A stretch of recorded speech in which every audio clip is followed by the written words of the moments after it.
हरिनामाचा खिचडी काला प्रेमी मोहिला साधने समचरण सरोजम सांदणीला मुदाहम जघननिहित पाणिम मंडनम मंडनाना तरुण तुळसीमाला कंधरम कंजनेत्रम सदधवलहासं विठ्ठलं चिन्तयामि महायोगपीठे तटे भीमरथ्यां वरं पुण्डरीकाय दातु मुनीन्द्रे समागत्य तिष्ठन्तमानन्दकन्दं परब्रह्मलिङ्गं भजे पाण्डुरङ्गाकारु प्रथम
पांडुरंगा करू प्रथम नमन दुसरे चरणा संतांच्या त्यांच्या कृपादानी कथेचा विस्तार बाबाजी सद्गुरु दास तुका अलंकापुरी रम्य सिंहासनस्थं पदांभुज तेजस्पुरादिक प्रदेशं विजिंद्राधिदेवः सदास्तु यमानं समाधिस्तमूर्तिं भजे ज्ञानदेवम् ओम नमो ज्ञानेश्वरा करुणा करा दयाळा तुमचा अनुग्रह लाधलो पावन झालो चराचरी प्रस्तुत प्राप्त प्रसंगी प्राप्त समयी कीर्तन रूपी सेवेकरता निवडलेला अभंग याला थोडा आवाज द्या.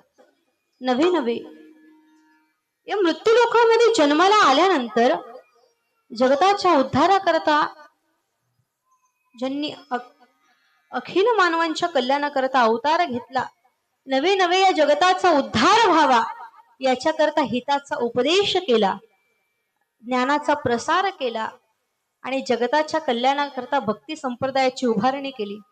विश्वमाऊली ज्ञानोबाराय या भक्ती संप्रदायाच्या इमारतीचा पाया झाले आणि त्याच भक्ती संप्रदायाच्या इमारतीला ज्यांनी पूर्णत्व प्राप्त करून दिलं असे या इमारतीच्या कळशस्थानी विराजमान असणारे जगद्गुरु संत तुकोबाराय यांचा उत्कृष्ट असा 4 चरणाचा आणि आजच्या काल्याच्या प्रकरणातील अभंग आज या ठिकाणी सेवेकरता निवडला आहे. विठ्ठला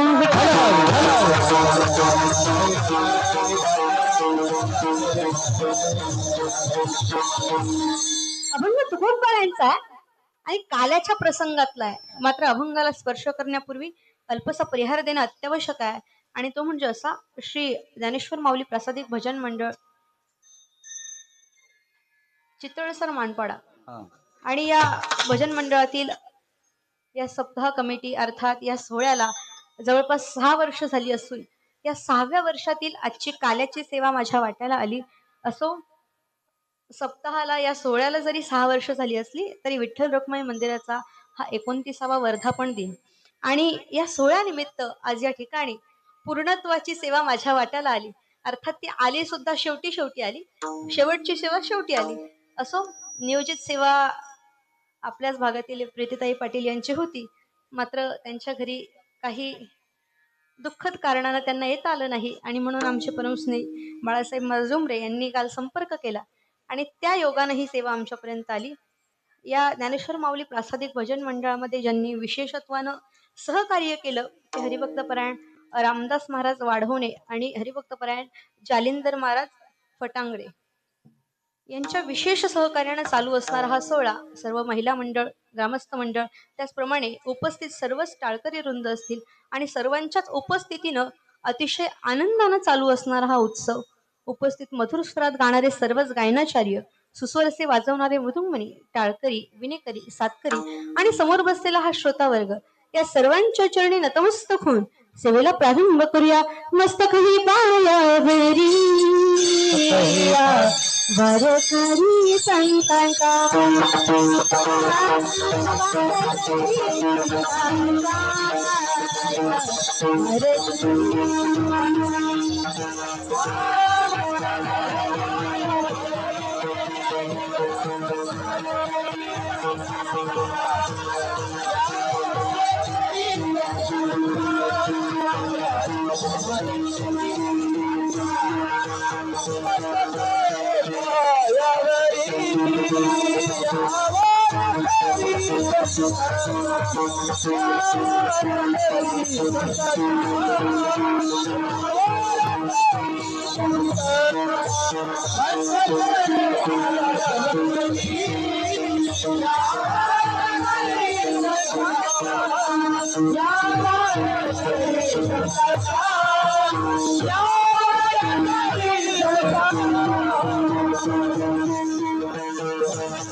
पायावरी या वारकरी संतांच्या असो सकळ संतांच्या हृदयाने विनम्र भावानं अभिवादन करून आजच्या आपल्या सेवेला प्रारंभ करू. विठ्ठल विठ्ठल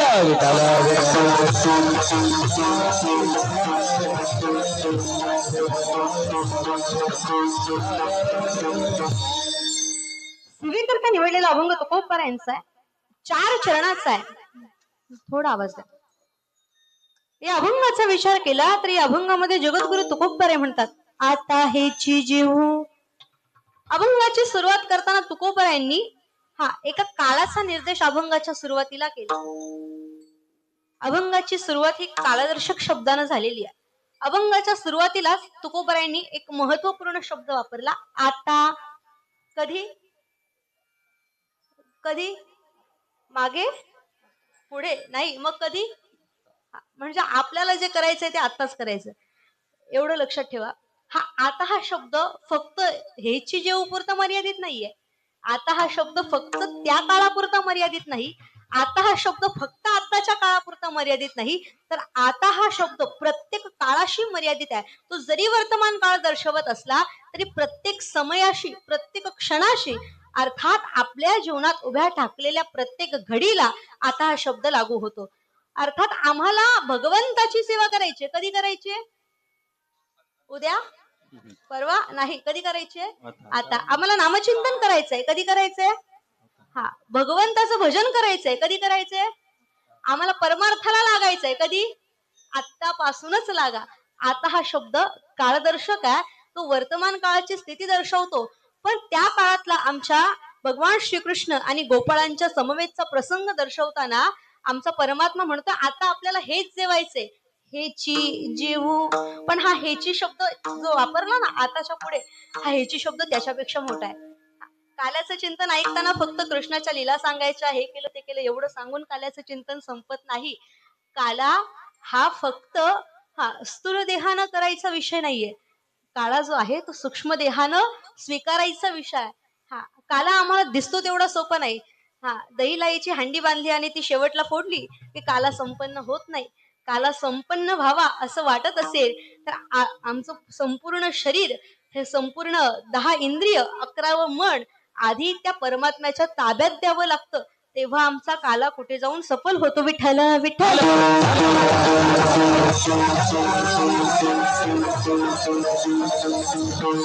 महाराज म्हणतात आपण आता जेवू, पण काय?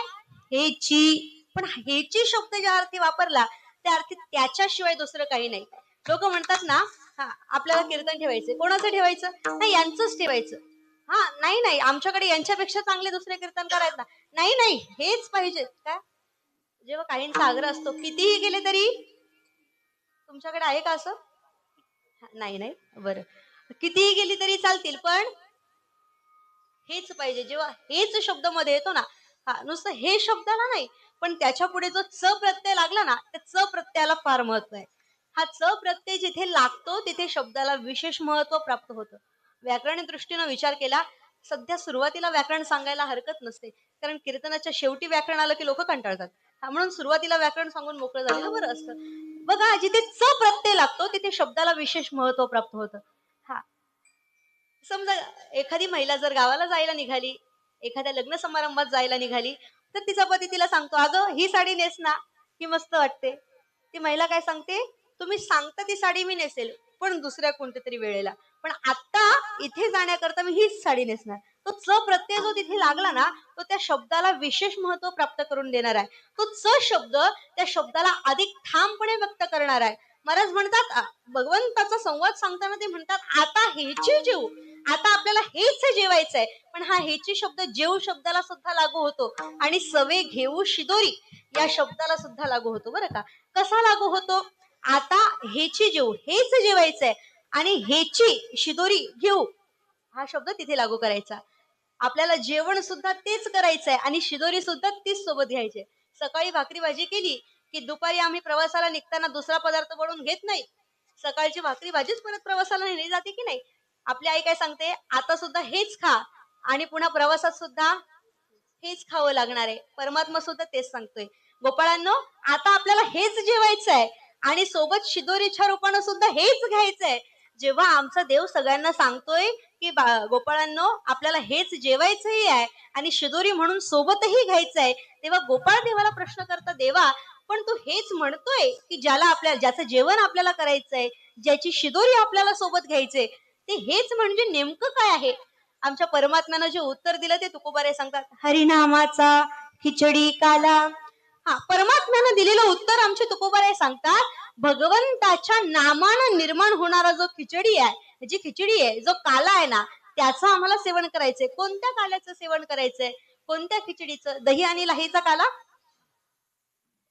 काला कसा तयार केला जातो, हा, या दहीहंडीमध्ये काय टाकलं जातं, दही टाकलं जातं, लाही टाकली जाते.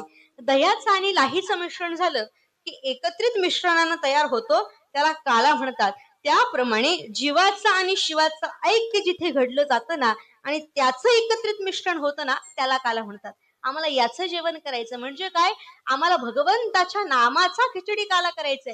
नामाचा खिचडी काला करायचं म्हणजे काय करायचं, जेव्हा आम्ही शरीरामध्ये न राहता, अर्थात शरीराच्या स्वरूपाची आठवण न ठेवता, आमचं शरीर जेव्हा मूळ स्वरूपाकडे आकृष्ट होईल, जेव्हा आमचं शरीर मूळ स्वरूपाकडे आकर्षित होईल, आम्हाला आकर्षण बाहेरचं आहे ना, आम्ही ज्या शरीरात राहतो त्या शरीराचं आकर्षण आहे, आम्ही ज्या लोकांमध्ये राहतो त्या लोकांचं आकर्षण आहे, आम्ही ज्या समाजात राहतो त्या समाजाचं आकर्षण आहे, आम्ही ज्या संप्रदायात राहतो, आम्ही जो व्यवसाय करतो, आम्हाला त्या प्रत्येक गोष्टीचं आकर्षण आहे. पण आम्हाला आकर्षित व्हायचंय त्या शिवतत्वाकडे, आम्हाला आकर्षित व्हायचंय त्या आत्मतत्वाकडे. आमचं आत्मतत्व जेव्हा परमात्मा तत्वाशी एकरूप होईल, तेव्हा खऱ्या अर्थानं तो हरिनामाचा खिचडी काला घडेल. जेव्हा आम्ही नामचिंतन करता करता, नाम घेता घेता, ज्याप्रमाणे एखाद्या किडीनं नामचिंतन करता करता भुंग्या स्वरूप धारण करावं, त्या फुलपाखराचं स्मरण करता करता लहानशी कीड फुलपाखरामध्ये रूपांतरित व्हावी, त्याप्रमाणे नामचिंतन करता करता आम्ही भगवंताच्या स्वरूपाला प्राप्त जेव्हा होतो, तेव्हा तो खिचडी काला तयार होतो. आमचे गोपाळ कृष्णाचं स्मरण करता करता ते फक्त कृष्णाच्या सोबत काळा खाण्याकरता जात नव्हते, ते कृष्णाच्या सोबत सवंगडी म्हणून गेल्यानंतर जेव्हा गोपाळ कृष्णाच्या रूपात एक होतात, जेव्हा कृष्ण परमात्मा आणि गोपाळांची एकरूप स्थिती प्राप्त होते ना, तेव्हा त्या एकरूप स्थितीला काला म्हणतात. आणि मग आमच्या परमात्म्यानं सांगितलं, आपल्याला हरिनामाचा काला करायचाय. मग तो हरिनामाचा काला करण्याकरता काय काय असावं लागतं, पहिली गोष्ट देव असावा लागतो, काला वाटणारा जो आहे तो देव असावा लागतो. दुसरी गोष्ट, ज्यांना तो काला द्यायचाय असा भक्त असावा लागतो. आणि ज्यांच्या सोबत तो काला करायचाय असा देव आणि भक्त एकत्र आले की मग त्यांच्यामध्ये जे नामामृत आपल्याला वाटायचंय ना, ते नाम अर्थात भगवंताचे कथेचं सार जे आहे ते भगवंताचं नामामृत त्या ठिकाणी असावं लागतं. जेव्हा देव, भक्त आणि नाम या तिघांचा एकरूप संगम होतो, तेव्हा हरिनामाचा खिचडी काला तयार होतो. आणि हा काला ज्या साधनानं मोहलेला आहे, जे साधन या काल्यामध्ये वापरलेलं आहे, त्या साधनाचं नाव आहे प्रेम. जे साधन तुमच्या ठाण्याच्या बाजारात कुठेच मिळणार नाही. हे काला करण्याकरता जे साधन वापरलं ना, ते साधन तुमच्या ठाण्याच्या बाजारामध्ये कुठेच मिळणार नाही. मानपाड्याला नाही, नाही. घाटकोपरला जायचं, तिथे मिळेल. मग कुठे? आमच्या मुरबाडला. कुठे मिळेल प्रेम?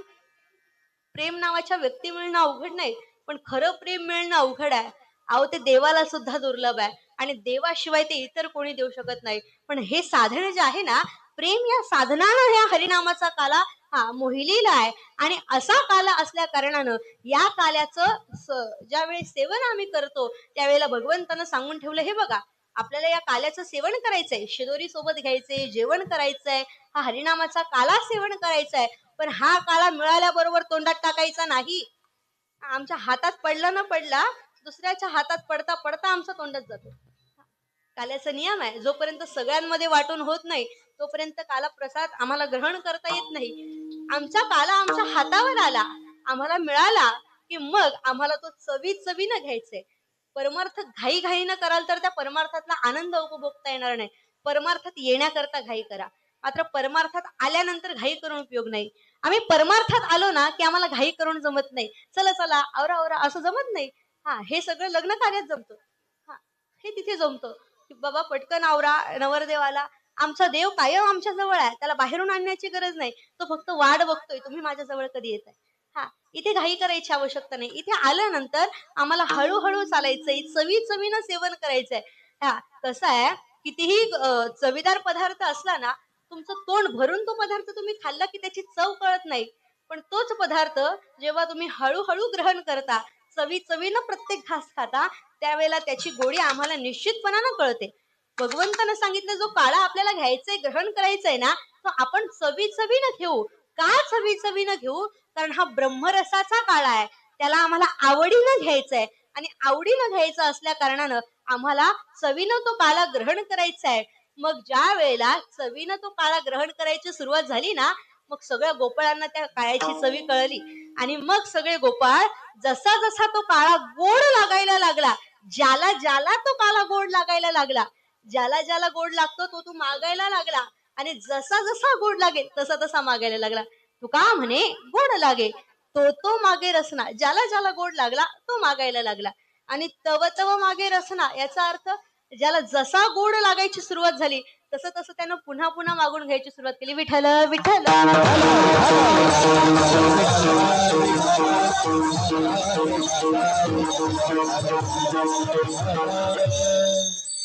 आम्ही काला फक्त कीर्तनापुरताच मर्यादित ठेवला.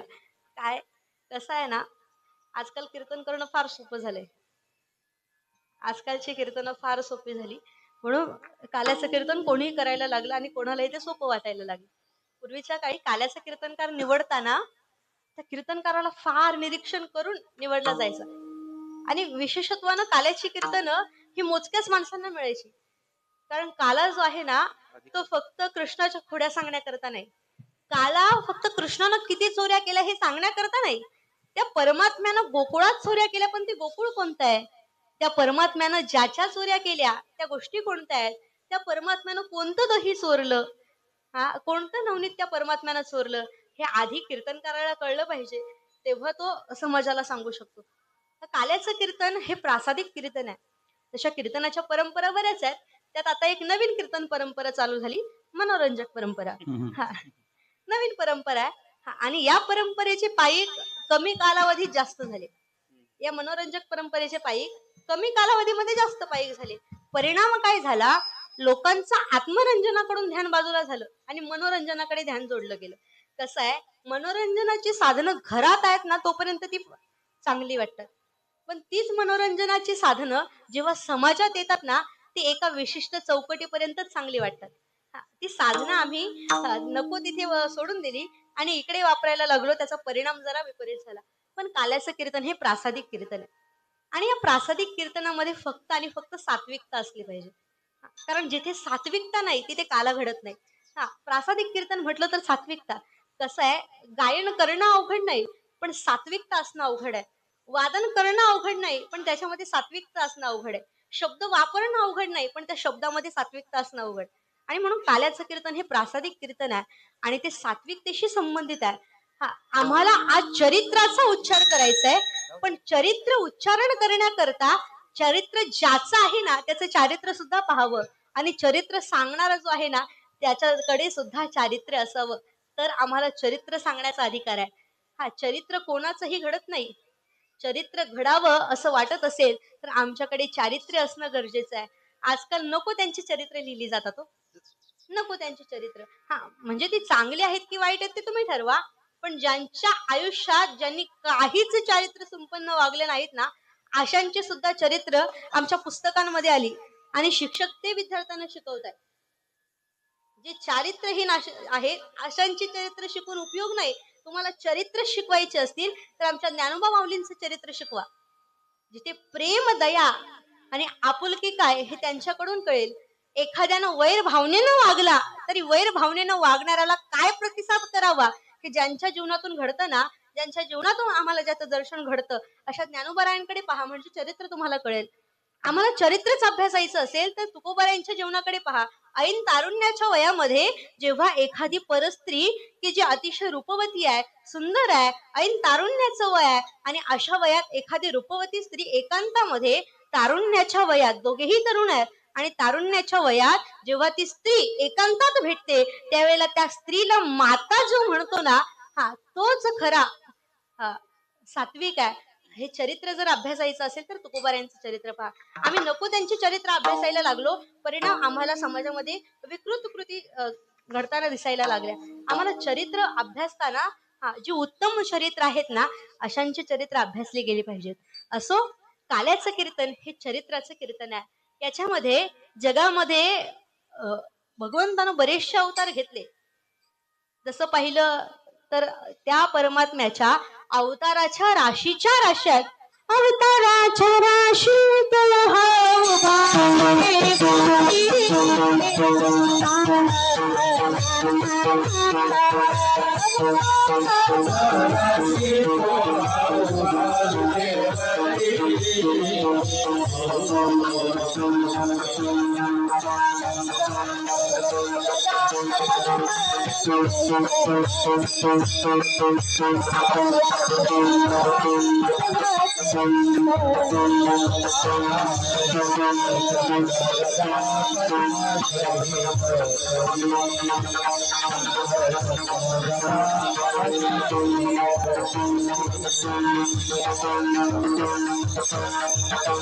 महाराज म्हणतात, अवताराच्या राशी तोहा उभा विटेवरी, शंख चक्र गदा पद्म सहित हरी. आमचा परमात्मा जो आहे ना त्या परमात्म्यानं अवताराच्या राशीच्या राशी धारण केल्या.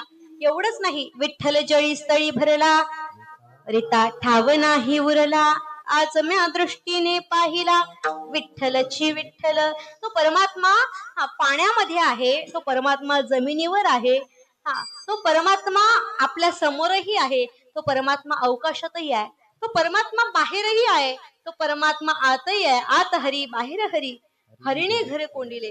आमचा परमात्मा या चराचरामध्ये सामावलेला आहे, पण तो चराचरामध्ये सामावलेला आहे याच्याकरता आम्हाला आत्ताची गाणी म्हणण्याची आवश्यकता आहे का? त्याच्याकरता आमच्या संतांचे प्रमाण आहेत ना. प्रार्थना प्रार्थनेच्याच जागी योग्य वाटतात आणि प्रमाण ही प्रमाणांच्याच जागी योग्य वाटतात. याची आद्रावपणे समोर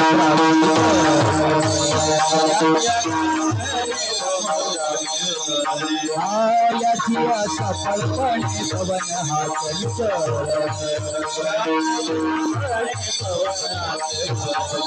याची आकाशे आकाश पदळ,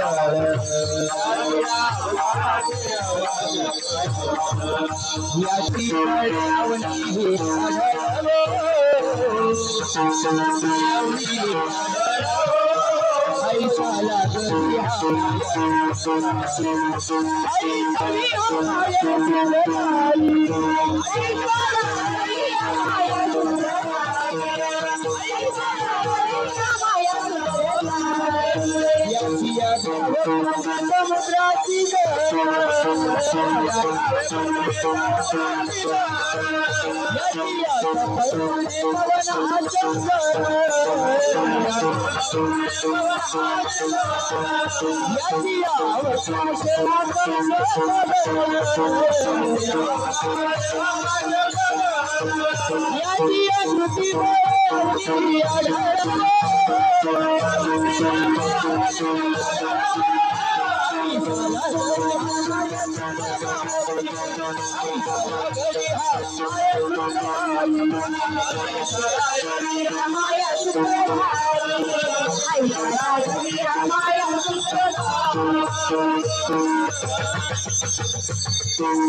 ऐसा लाघवी हा माया सूत्रधारी. एका शब्दात सगळं सार बसतं बरं का. बरं, मुख्य म्हणजे तो सूत्रधारी आहे. कशाचा सूत्रधारी आहे? बँकेचा, सप्ताह मंडळाचा, मग कशाचा? जेने हे विश्व निर्मिले, महर्षी देवा संस्थापिले, 21 स्वर्गाते धरिले, सत्ता मात्रे आपुलिया. या सगळ्या विश्वाचा सूत्रधारी आहे. एवढंच नाही, ज्या मायेच्या अधीन जग आहे ना, ती सुद्धा त्याच्या अधीन आहे. असा असणारा तो परमात्मा जो आहे ना, त्या परमात्म्यानं अवताराच्या राशीच्या राशी घेतल्या, सगळ्या जगामध्ये व्यापून राहिला. का बरं जगामध्ये व्यापून राहिला? बिचारा एकटा होता, तो काही वाईट होता का? लोक म्हणतात ना, अरे एकटा होता तो काय वाईट होता, उगाच हा प्रपंच मागे लावून घेतला, उगाच नको ती, तुमच्याकडे काय म्हणतात, नको ते मागे लावून घेतलं. लोक सहज म्हणतात, उगाच नको ती पिढा मागे लावून घेतली. हा, एकटा होता तो बरा होता ना. तसं या परमात्म्याचं आहे, तो एकटाच होता, पण एकट्या परमात्म्याला करमे ना. आमच्या परमात्म्यानं काय केलं? एकलेन कंठीची मनवुनी येणे, केली निर्माण 14 ही भुवने. आमच्या परमात्म्याला एकट्याला करमत नाही. आमचे निळोबाई सांगतात, त्याला एकट्याला करमत नाही ना, म्हणून त्यानं ती 14 भुवनांची निर्मिती केली. बरं, काय काय केलं? गवळणी सगळं दिलंय, पण आमचा परमात्मा एकटा राहत नाही, म्हणून त्यानं हे सगळं निर्माण केलं. इतकंच नाही, त्या परमात्म्यानं जे निर्माण केलंय ना, तो परमात्मा आणि ते विश्व वेगळं नाही. ते विश्व आणि तो परमात्मा एकच आहे. का बीजची झाले तरू, अथवा भंगाराची अलंकारू, तैसा मज एकाचा विस्तारू, ते हे जग. हा, ज्याप्रमाणे हा असा 20 तोळ्याचा सोन्याचा तुकडा, किती? फार नाही, किती? केवढा असतो? कमी बोलले का? बरे जास्त झाले का? असू द्या. 20 तोळ्याचा सोन्याचा तुकडा केवढासा हो? एवढासा, एवढासा 20 तोळ्याचा सोन्याचा तुकडा. पतीनं महिलेला भेट दिला, पत्नीला म्हणे, हा घे, सोनं फार महाग झाले ना, माझ्या आयुष्याची जमापुंजी आहे, हा हे सोनं घे, हा 20 तोळ्याचा सोन्याचा तुकडा आहे, छान गळ्यामध्ये बांध, एका धाग्यामध्ये हो, गळ्यामध्ये बांध आणि गळ्यामध्ये धारण करून टाक. किती आवडीनं घालालो? किती आवडीनं घालाल? फार आवडतो का? हा, सोनं आवडतं. पण मला सांगा, तो 20 तोळ्याचा एवढासा सोन्याचा तुकडा गळ्यामध्ये घालताना आनंद वाटेल का? तिनं सांगितलं, ठीक आहे, हा तुम्ही मला दिला ना, आता याचं काय करायचं ते मी बघून घेते. तिनं तो 20 तोळ्याचा सोन्याचा तुकडा घेतला आणि सोनाराच्या दुकानात आली आणि त्या 20 तोळ्यापासून तिनं दागिने तयार केले. आमचा परमात्मा तो सोन्याचा तुकडा आहे, पण त्या सोन्याच्या तुकड्यापासून त्या महिलेनं जसे दागिने तयार केले ना, तसं आमच्या परमात्म्यानं स्वतःचा विस्तार करून अलंकार स्वरूप बनवलं आणि मग त्याला सुंदरता प्राप्त झाली. झाड आहे, ते एकच झाड आहे, पण झाडाला जशा फांद्या फुटाव्यात, हा, ते झाड वाढावं, त्याला फांद्या फुटाव्या, त्याचा विस्तार व्हावा.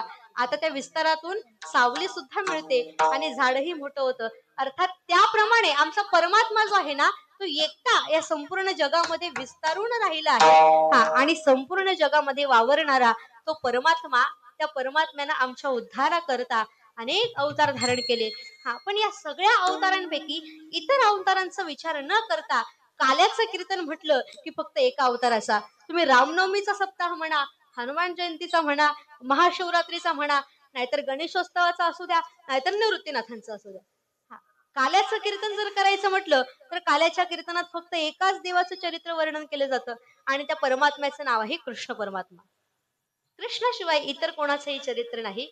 आम्हाला रामाचा उच्चार करायचा आहे, कारण रामाचं जीवन हे उच्चारासारखं आहे. पण कृष्णाचा उच्चार करण्यापेक्षा आम्हाला कृष्णानं सांगितलेल्या गोष्टीचा विचार करायचा आहे. व्हॉट्सअप स्टेटस नाही, हा रियालिटी आहे.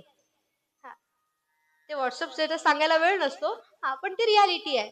आम्हाला रामाच्या जीवनाचा विचार करायचा आहे, कारण रामानं आपल्या जीवनात जे केलं ना, हा ते वर्णनीय आहे.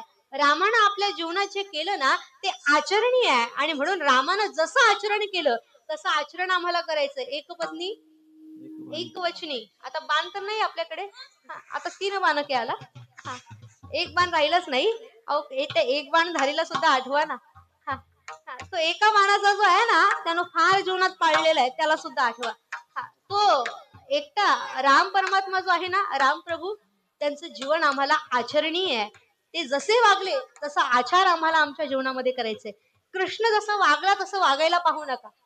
कृष्णाने एवढ्या घरांमध्ये चोऱ्या केल्या, तुम्ही एका घरात केले ना तरी आज चोरी केली की उद्या पोलीस स्टेशनला. आमच्या कृष्णानं जसं आचरण केलं तसं आचरण आम्हाला करायचं नाही, पण आमच्या कृष्णानं जो विचार सांगितला ना तो विचार आम्हाला पाळायचा आहे. सद्गुरू नेहमी सांगतात ना, आम्ही जे करतो तसं करू नका, आम्ही जे सांगतो तसं करा. हे कृष्णाला सांगायचंय, कारण कृष्ण वंदे जगद्गुरु. हा, जगताचे गुरु आहेत ते. त्यांनी जे सांगितलं ना त्या गोष्टीचं आम्हाला आचरण करायचंय. अर्थात आमच्या परमात्म्यानं सांगितलं कर्मण्येवाधिकार असते मा फलेषु कदाचन. आम्हाला कर्म करत राहायचंय, फळाची अपेक्षा करायची नाही. अर्थात आम्हाला कृष्णाचा विचार अनुभवायचा आहे. आणि असं करता करता त्या कृष्णाच्या चरित्राचा सुद्धा आम्हाला आज उच्चार करायचा आहे. कारण काल्याचं कीर्तन म्हटलं तर चरित्र ते उच्चार.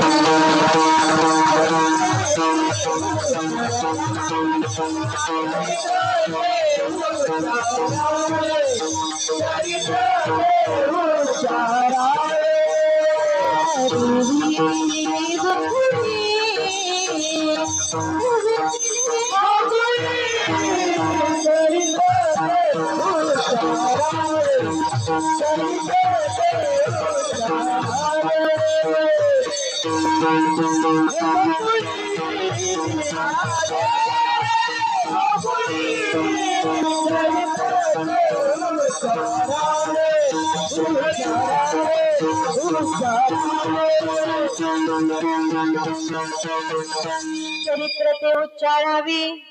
देवी केली गोकुळी किंवा केली देवी गोकुळी. आम्हाला चरित्राचा उच्चार करायचा आहे. हा चरित्र शब्द फार महत्वाचा आहे. आमच्या परमात्म्याचं चारित्र्य आहे आणि चरित्र आहे. तुम्ही म्हणाल काय चारित्र्य आहे?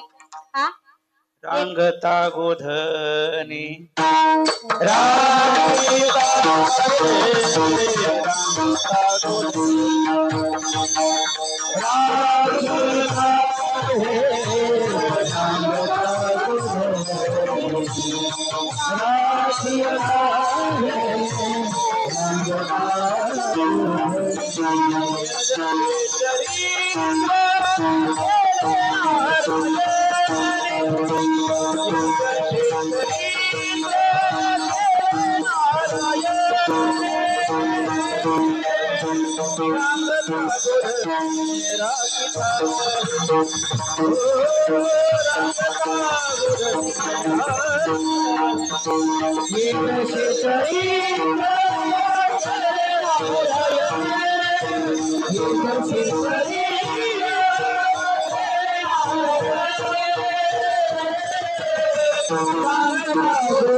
श्री चरित्रे केले नारायणी रांगता गोधने राखीता हे.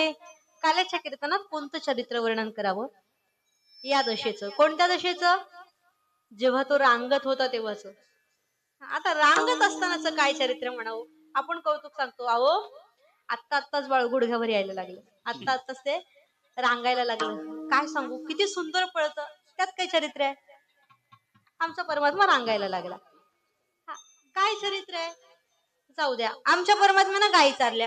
काय उघड आहे? आमच्या गावात ज्याला काहीच येत नाही तो, मग काय चरित्र वर्णन करायचं? आपलं सहज आपण म्हणतो ना. आता असं आहे का हो, कृष्ण चरित्र एका कीर्तनकारानं सांगितलं की दुसरा कीर्तनकार सांगत नाही, असं आहे का? या वर्षी जे सांगितलं ते पुढच्या वर्षी सांगायचं नाही? दरवर्षी तेच कृष्ण चरित्र आम्ही ऐकतोय, पण दरवर्षी ऐकून सुद्धा आम्हाला दरवर्षी त्याच्यामध्ये अतिप्रीती निर्माण होते ना, म्हणून ते चरित्र वर्णनीय आहे. विठ्ठल हा विठ्ठल.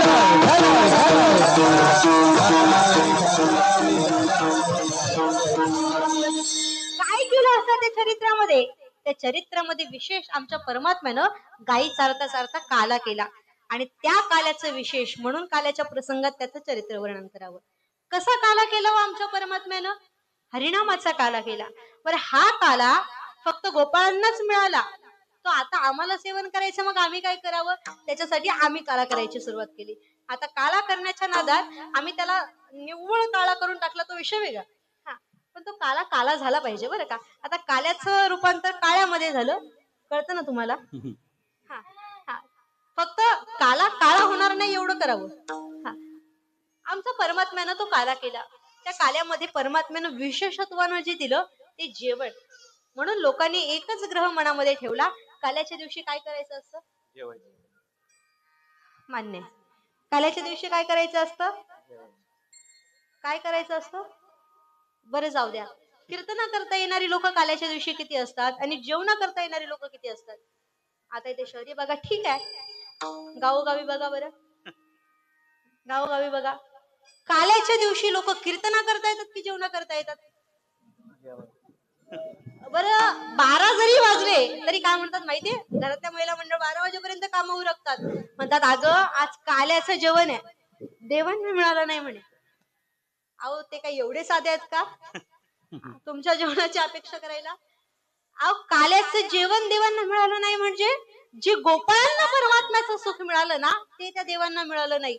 हे जेवण कोणालाही मिळेल. अहो, आपण आपल्या ताटात राहिलं ना की बाहेरून येऊन कुत्रे सुद्धा ते खाऊन जातात. या जेवणाचा विषय सांगत नाही, ते जेवण कोणतं आहे हे आधी आम्हाला कळलं पाहिजे.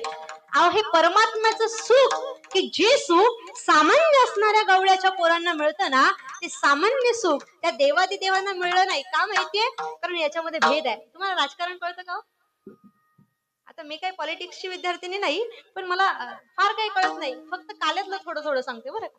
हा, परमात्म्याच्या बाबतीत विचार केला ना, परमात्मा जो आहे ना, तो देवांच्या पक्षातला होता. कोण होता? देव होता. म्हणजे कोणाच्या पक्षातला होता? देवांच्या पक्षातला होता. पण खरं सांगू का, पक्षातले सगळेच एकनिष्ठ असतात असं नाही. आमचा परमात्मा देवांच्या पक्षातला होता, पण गोपाळांच्या पार्टीतला होता. तुम्हाला पार्टी कळते का? पार्टी करता एकत्र येतात अशांची नाही कळत? असो, पार्टी कळते का? आमचा परमात्मा देवांच्या पक्षातला होता, पण गोपाळांच्या पार्टीतला होता. एक वेळेस माणूस पक्षाशी गद्दारी करेल, पण पार्टीशी गद्दारी नाही. असू द्या, समजलं तर समजून घ्या. माणूस पक्षाशी गद्दारी करतो, पण पार्टीशी नाही. पक्षाशी गद्दारी केली तर चालते, पण पार्टीतल्या लोकांची गद्दारी होत नाही. परमात्मा देवांच्या पक्षातला होता, पण गोपाळांच्या पार्टीतला होता.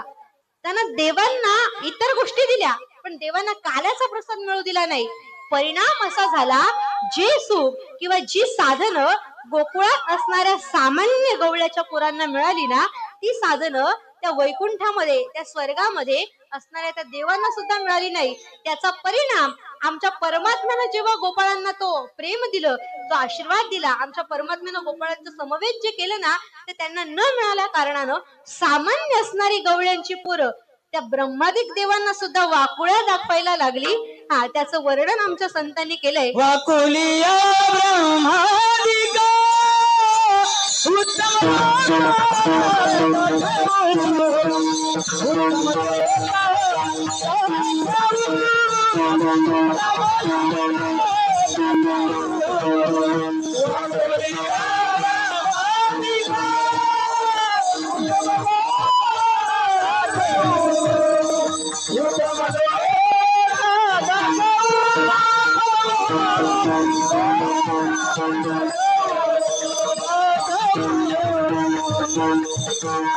वाकुलिया ब्रह्मादिका उत्तम लोका दाखवू. आता ब्रह्मादिक देव जे होते ते तुमच्या माझ्यासारख्या सामान्य लोकातले होते का?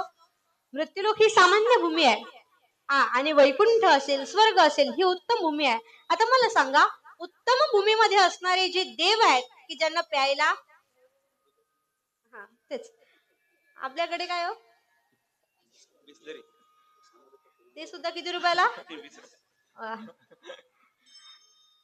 गावाकडे 1 रुपयाला हंडा, विहिरीत फुकट पाणी, किती न्या. हा, इथे आल्यानंतर बिस्लरी, तीच मॉल मध्ये जा, विमानतळावर जा. हा, जसं जसा ठिकाणं तुम्ही बदलत जाल तशी तशी तिची किंमत वाढत जाते. असं ठिकाणावर अवलंबून आहे एखादी गोष्ट किती रुपयाला विकायची. हा, ते ठिकाणावर अवलंबून आहे. हा, आता चांगल्या ठिकाणात गेल्यानंतर कमी प्रतीच्या वस्तू सुद्धा चांगल्या किमतीला विकल्या जातात. हा, अशीच काही लोक चांगल्या ठिकाणात जातात आणि कमी प्रतीची असून जास्त महानता मिळवतात बरं का. कमी प्रतीच्या वस्तू चांगल्या ठिकाणात गेल्या की जास्त महानता मिळते. हा, पण जास्त प्रतीच्या वस्तू खालच्या ठिकाणात आल्या की कमी महानता मिळते. असं ज्याला समजलं त्यांनी समजून घ्या. आमची गवळ्याची पोरं सामान्य होती, सामान्य.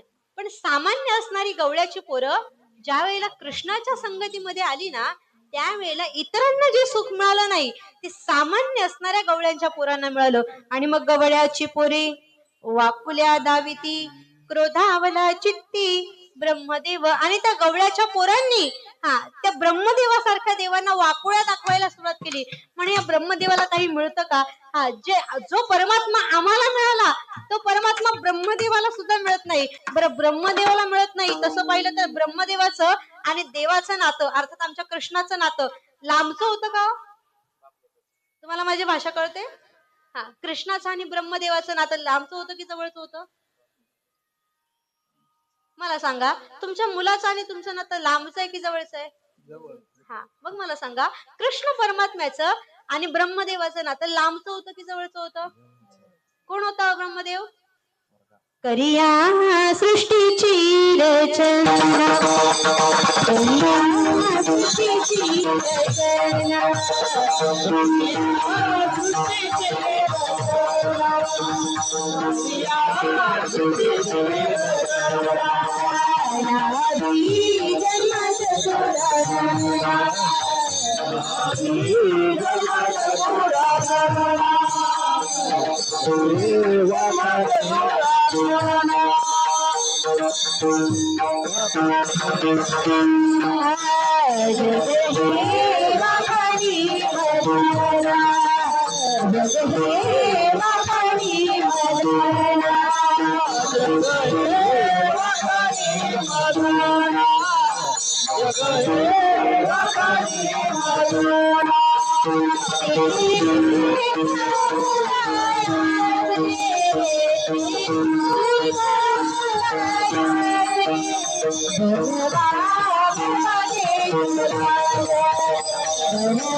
काकडा फार गोड, नुसतं काकडा आणि हरिपाठ करायचं, काहीच करायचं नाही. नाना साधनांच्या केल्या गटपटा, काहीच उपयोग नाही. फक्त काही न लगे एक भावाचे करणे, एवढंच करायचं. फार लांब जायची गरज नाही. जवळ जे मिळतं ना ते लांब मिळत नाही.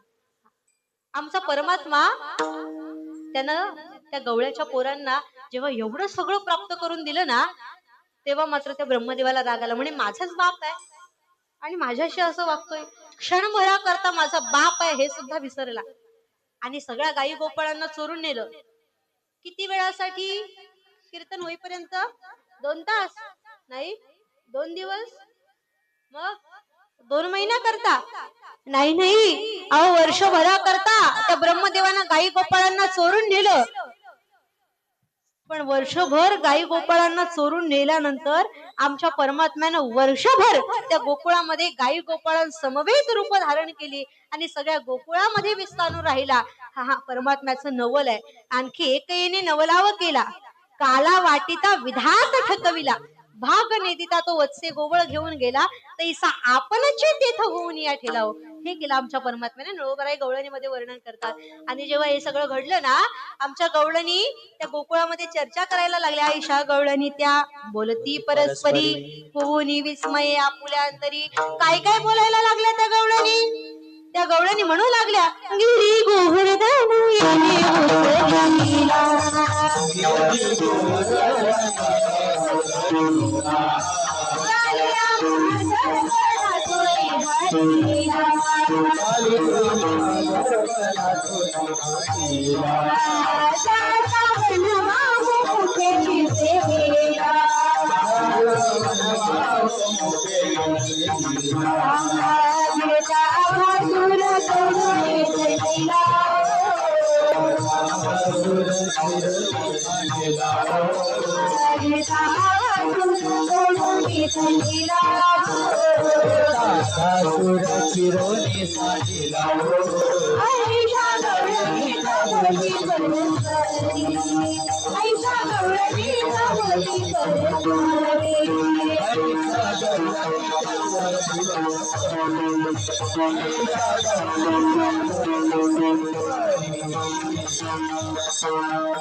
बरं, त्या परमात्म्याच्या लीला कमी नाही. काय केलं त्या परमात्म्यानं. गिरी गोवर्धन येणे उचलीला. मला फक्त सिद्धांत सांगायचं म्हणून सांगते बरं का. परमात्म्यानं गोवर्धन पर्वत उचलला. काय संदेश दिला त्यातून. गोवर्धन पर्वत उचलणं हा दृष्टांत आहे. कसा उचलला. कसा उचलला. माझ्याकडे लक्ष द्या, ते होत राहील. कसा उचलला गोवर्धन. दोन्ही हातांनी. मग करंगळीवर उचलला. कोणी उचलला. गोकुळवासियांनी. कोणी उचलला. भगवंतानं. मला सांगा, एकट्या भगवंतानं उचलला, बाकीचे शांत बसली होती का. जेव्हा गोवर्धन पर्वत उचलला त्यावेळेला पहिली गोष्ट झाली, इंद्राचा अभिमान गळीत झाला. वरुणाची शक्ती कमी पडली. कशामुळे वरुणाची शक्ती कमी पडली. इतका अफाट असणारा, शक्तिशाली असणारा वरुण राजा, जो स्वर्गाचा अधिपती आहे असा इंद्रदेव, दोघांची शक्ती कमी पडली. कशा पुढे. गोकुळवासियांपुढे. देवापुढे नाही. नाही, एकटे पुढे.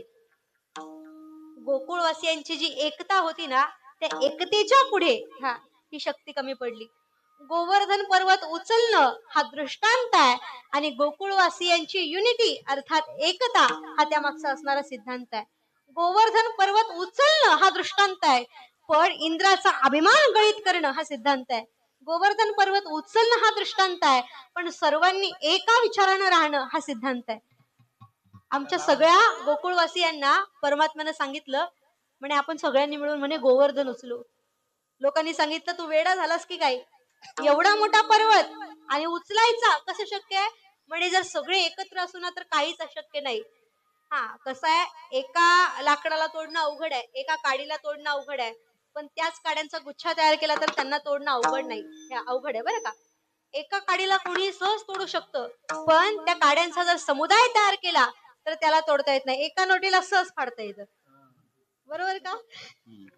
असं आता समोर त्याच दिसतात म्हणून उदाहरण तेच द्यावं लागेल. एका नोटीला सहज फाडता येतं. आता मोठा बंडल हातात दिल्यानंतर अवघड आहे ना. युनिटी महत्वाची आहे.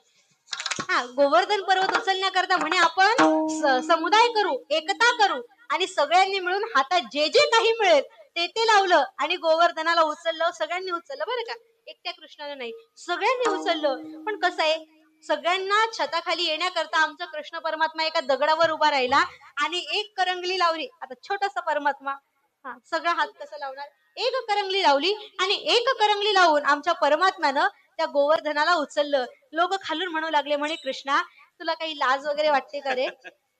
आम्ही सगळ्यांनी एवढ्या मेहनतीनं 2-2 हात लावलेत, आमच्या जवळ जे जे आहे ते लावलं आणि तू एकटा करंगली लावून बसलास, तुला काहीच वाटत नाही का. कृष्णानं सांगितलं अरे मग माझ्या करंगलीनं जर काहीच होणार नसेल तर काढू का मी. काढू का. कृष्णानं एवढंच सांगितलं. लोकांनी म्हटलं तेवढीशी लावण्यापेक्षा काढून टाक. आमच्या कृष्णानं काढली नाही, फक्त हलवली.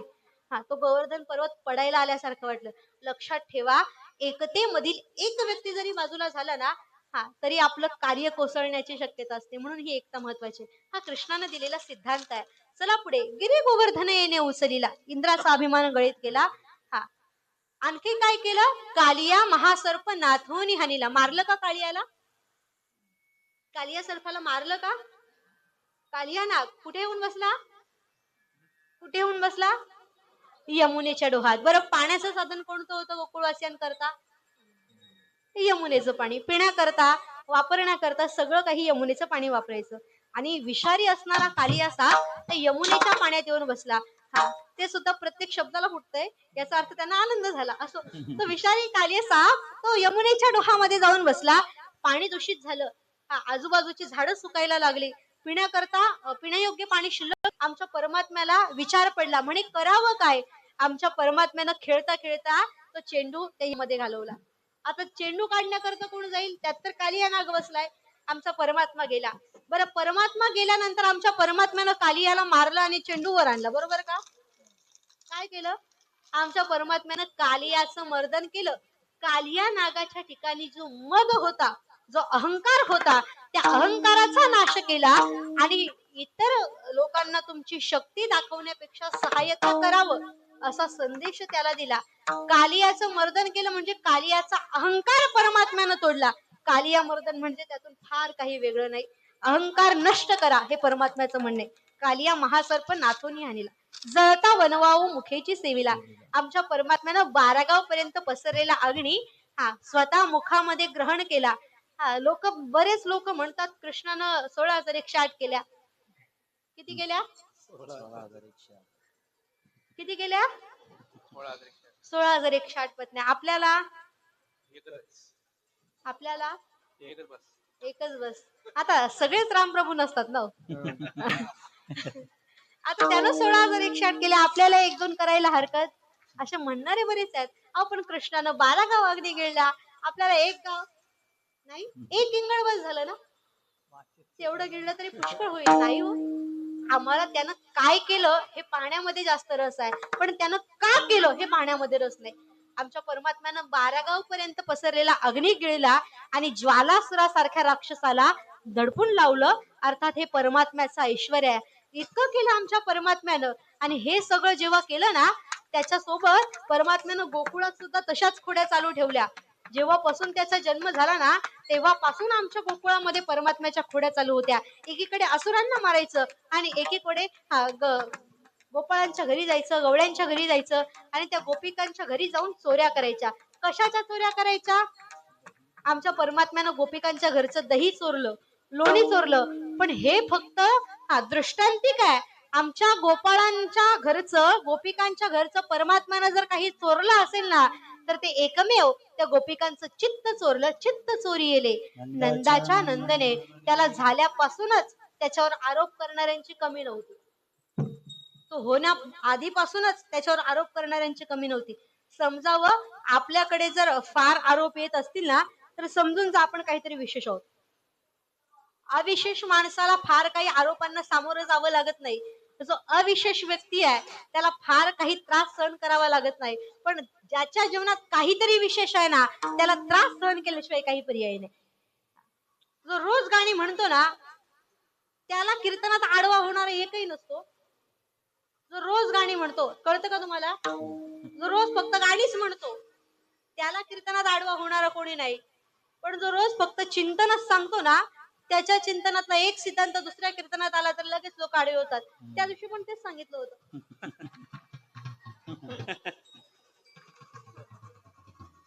तुम्ही जर सत्कार्याकडे जात असाल तर आडवे होणाऱ्यांची संख्या जास्त असेल. म्हणून माणसानं लक्षात ठेवावं, एखादा व्यक्ती जर आपल्याला आड येत असेल, एखादी बाधा आपल्याला आड येत असेल, तर समजावं आपण सत्कार्य करतोय. आमचे मारुती राया सीता शोधन करण्याकरता लंकेमध्ये चाललेले आहेत. आमच्या सीता मातेला भगवंताची निशाणी देण्याकरता आणि त्यांना पाहण्याकरता चाललेले आहेत. वाटेमध्ये आडवी होणाऱ्यांची संख्या कमी होती का? नाही ना. जे तुम्ही सत्कार्य करायला घ्याल ना, त्या सत्कार्यामध्ये आडवी येणाऱ्यांची संख्या कधीच कमी राहणार नाही.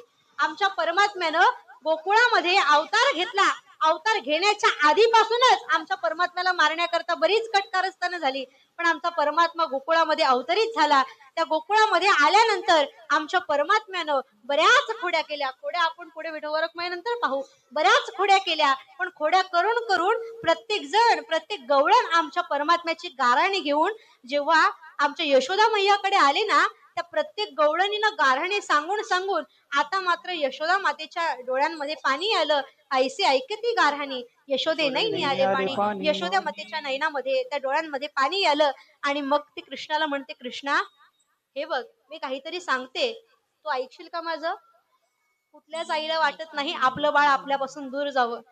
आणि यशोदा मैया ही ममतेची मूर्ती होती. हा, ते मायेचा सागर पेक्षा ती कितीतरी पटीनं पुढची होती बरं का. तो मायेचा सागर कधीतरी आटेल, हा, पण यशोदा मैयाची माया कधीच आटणार नाही. एवढी यशोदा मैया पुढची होती, कारण प्रत्यक्ष ममतेची मूर्ती म्हणजे यशोदा मैया आहे. अहो, जिला एकही बाळ गर्भाला नसताना जिच्या अंतकरणातली ममता भरून बाहेर वाहते, तिच्या ठिकाणी ममतेची काही कमी आहे का?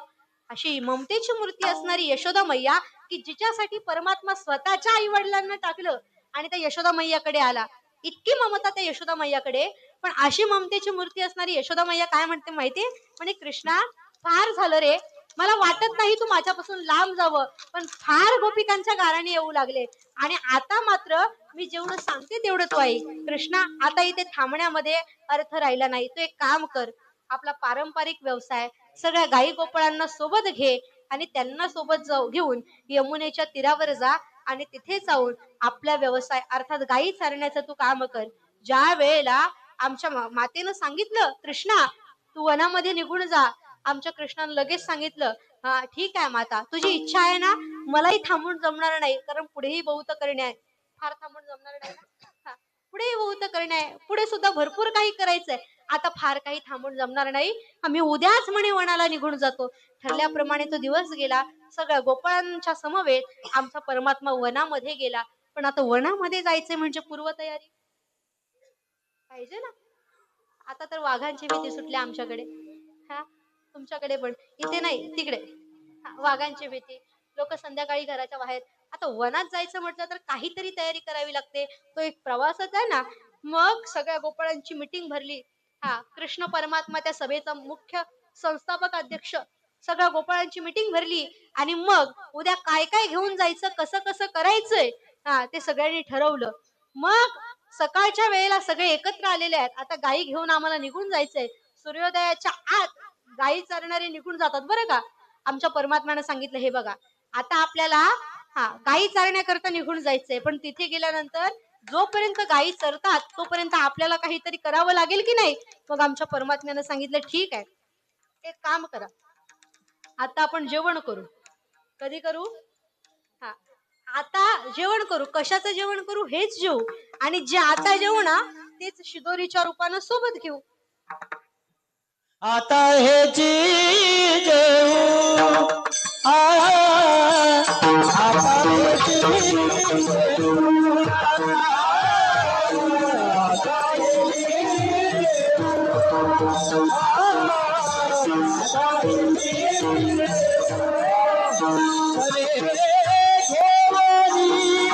जेऊ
आता हिची जेवू सवयी घेऊ शिदोरी.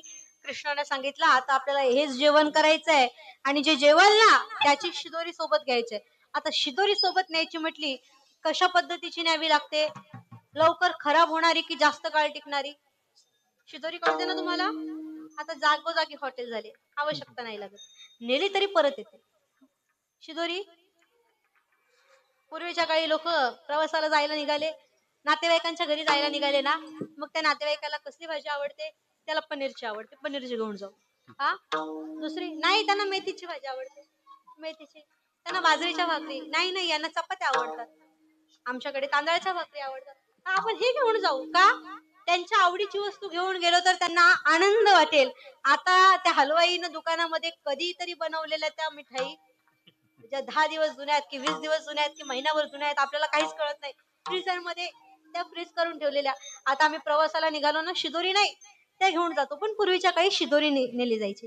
आपल्यालाही खायला कामा येते, समोरच्या व्यक्तीला सुद्धा आनंद होतो.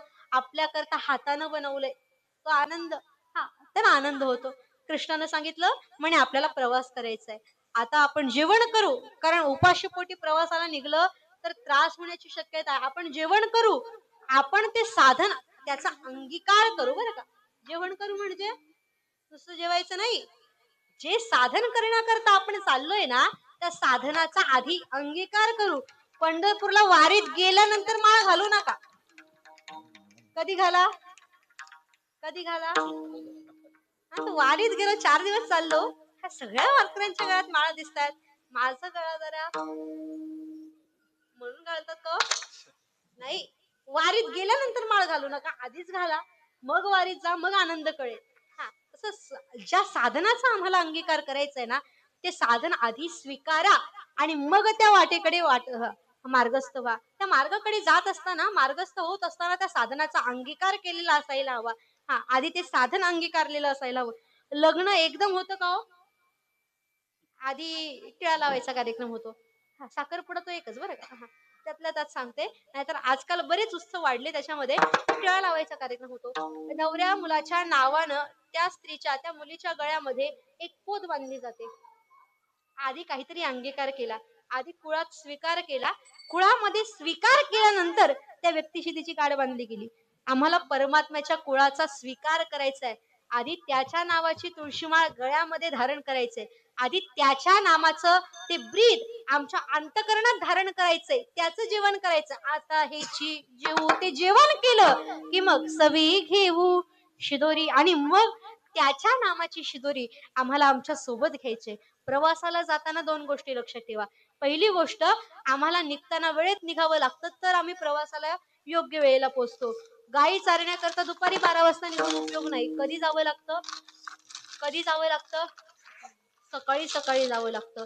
परमार्थाला आल्यानंतर, मधल्या वयात आल्यानंतर परमार्थ करून उपयोग नाही. माझी भाषा कळत असेल तर घ्या समजून. परमार्थ करायचंय, देवापर्यंत जायचंय, देवाच्या मार्गावर जायचंय, तर दुपारचे 12 वाजले की निघायचं नाही. म्हणजे 50 कळतं ना? हा, 50च्या नंतर देवाकडे जायला निघायचं नाही. कधी निघायचं? कधी निघायचं? सकाळी सकाळी. म्हणजे कधी? लहान वयात निघायचं. आता लहान वयात निघलं पाहिजे. सवे घेऊ शिदोरी, मग शिदोरी सोबत घेतली पाहिजे. कोणती? पहिली भगवंताच्या तत्वाची आणि दुसरी भगवंताच्या नामाची. ती शिदोरी आम्ही आमच्या सोबत घेतली की निश्चितपणानं ती भरपूर कालावधीपर्यंत टिकते. आणि प्रवासाला निघतानाची दुसरी गोष्ट, शिदोरी काय घ्यावी? काय घ्यावी म्हणजे लवकर न विटणारी, लवकर न संपणारी शिदोरी घ्यावी. तुम्ही प्रवासाला चालले आणि सोबत भरपूर कांदा टोमॅटो टाकलेली भाजी सोबत घेतली, काय होतो? खराब होतो. खराब होते. महिला मंडळ जेव्हा प्रवासाला निघतात ना त्यावेळी फेमस एक चटणी केली जाते, बरोबर? ती सुद्धा तिच्यात कोणत्याही प्रकारचा कांदा नाही, टोमॅटो नाही. किंवा मग आणखी तुमच्याकडे कोणता पदार्थ? शेंगदाण्याची, तिळाची. शेंगदाण्याची, तिळाची. आता तिळ संक्रांत होऊन गेली, तिळाची चटणी प्रसिद्ध आहे. असो, ती चटणी का सोबत घेतली जाते हो? ती लवकर खराब होत नाही. 8 दिवस जरी वारीला चाललो, नाही काही चांगलं मिळालं तरी चालेल, नुसत्या भातात ती कालवून खाल्ली तरी बरं वाटतं ना. हा तसंच आहे. आम्हाला हा जो प्रवास करायचा तो किती दिवसाचा आहे माहित नाही. कोणता प्रवास करायचा? जन्म मरणाचा.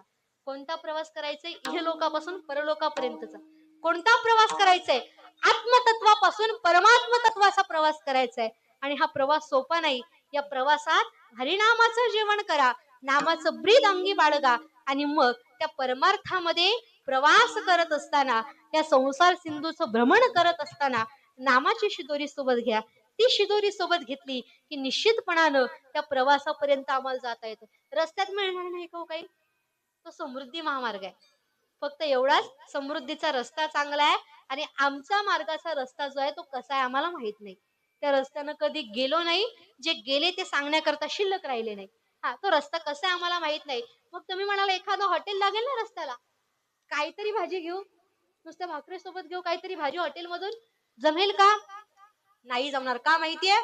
त्या रस्त्याला घेण्यासारखं काही नाही. कारण ही कर्मभूमी आहे आणि ती भोगभूमी आहे. इथे करताही येतं आणि सोबतही नेता येतं, पण तिकडे फक्त उपभोगता येतं. तिथे काहीही करता येत नाही. तीर्थयात्रेला एखादा व्यक्ती गेला, आ एखादा व्यक्ती तीर्थयात्रेला गेला, भांडण करून नाही, भांडण करून नाही, आनंदासाठी तो तीर्थयात्रेला गेला आणि जवळ नेलेला पॉकेट पैशांचा, ते पैशांचं पॉकेट एका पाकिट मारानं मारलं. वारीची वेळ होती, गर्दी होती, पाकिट मारलं. बरं असं पण नाही की पैसे थोडेसे बॅगेत, थोडेसे खिशात, हा थोडेसे आपल्या पत्नीकडे, असं पण नाही. सगळे पैसे स्वतःकडेच ठेवणारा व्यक्ती. हा, आणि त्या पाकिट मारलं. आता मला सांगा, पाकिट मारल्यानंतर त्याला तिथे नवीन पैसे निर्माण करता येतील का? कळतं का तुम्हाला? नवीन पैसे निर्माण करता येतील का? नाही. मग एकच पर्याय, त्याला मुलाला फोन करून त्याच्याकडून मनी ऑर्डर घ्यावी आणि तो मुलगा संस्कारी असेल तर मनी ऑर्डर पाठवणारा असेल. पण तोच मुलगा जर संध्याकाळी स्वतःचं घर विसरणारा असेल तर तो मनी ऑर्डर पाठवेल का हो? म्हणून प्रवासाला जाताना आपली शिदोरी योग्य ती आपणच घेऊन जावं. इतरांवर विसंबून राहू नये. आपुली आपण करा सोडवणं, तेवढं करावं. योग्य शिदोरी प्रवासाला न्यावी. कोणती शिदोरी न्यावी? कोणती शिदोरी न्यावी? हरिनामाचा खिचडी काला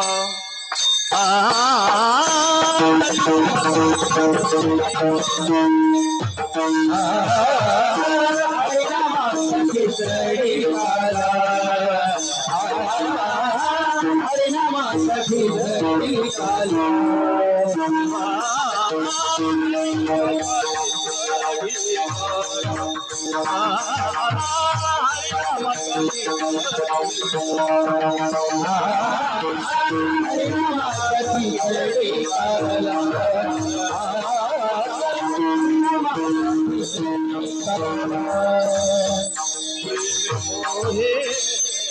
साधना प्रेम मोहे साधना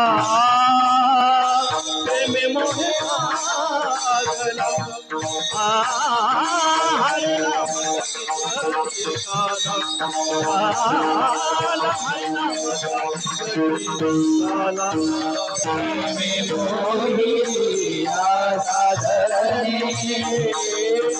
प्रेमे मोहिला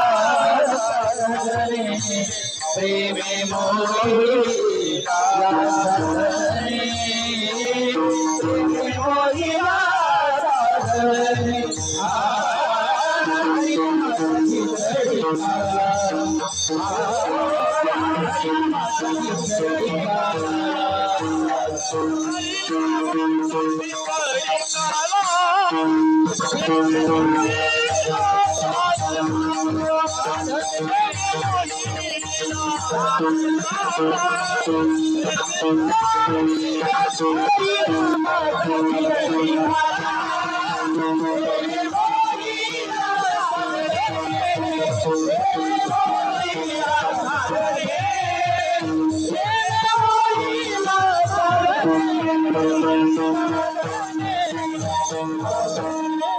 हरिनामाचा खिचडी काला प्रेमे मोहिला साधने.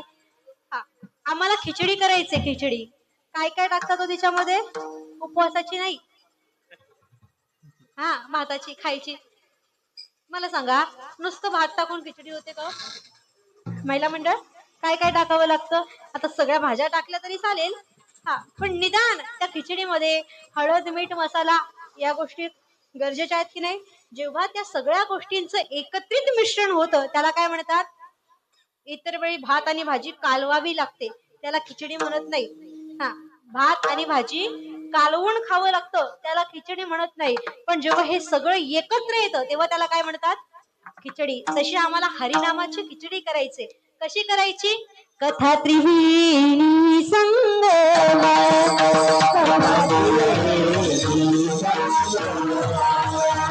देवभक्त आणि नाथ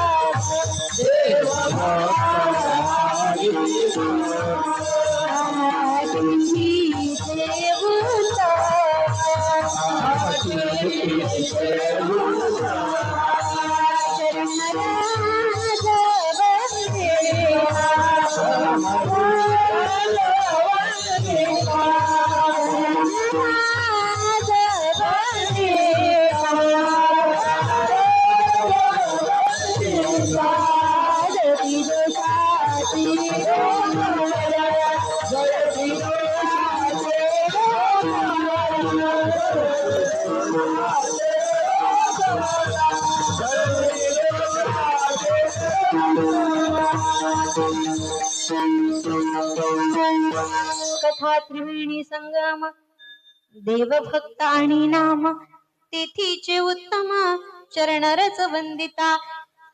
आम्हाला हरिनामाचा खिचडी काला करायचे. कसा होतो तो? हरी अधिक नाम आणि सेवन करणारा भक्त. पहिला आहे हरी की जो काला वाटणार आहे, दुसरा आहे नाम जे वाटायचंय, आणि तिसरा आहे भक्त ज्याला ते वाटायचं. देवभक्त आणि नाम यांच्यामध्ये होणारी जी कथा अर्थात तो काला, त्या हरिनामाचा तो प्रसाद जो आहे ना, तो प्रसाद ग्रहण करण्याकरता जमले. देणारा देव आहेत, खाणारे भक्त आहेत, आणि जे खायचंय जे सेवन करायचंय ते नाम आहे. आम्हाला त्या हरिनामाचा खिचडी काला सेवन करायचंय. का? त्याच्याशिवाय इतर काही नाही का सेवन करण्याकरता? नाही नाही, त्याच्या इतकं पवित्र या जगात काही नाही, आणि त्याच्या इतकं गोडही या जगात काही नाही. महाराज म्हणतात, गोड तुझे रूप गोड तुझे नाम देईमच प्रेम सर्व काळ. का बरं? किती गोड आहे त्या भगवंताचं ते नाम, किती गोड आहे. त्याला काही उपमा देता येईल? अमृत जयास फिके पुढे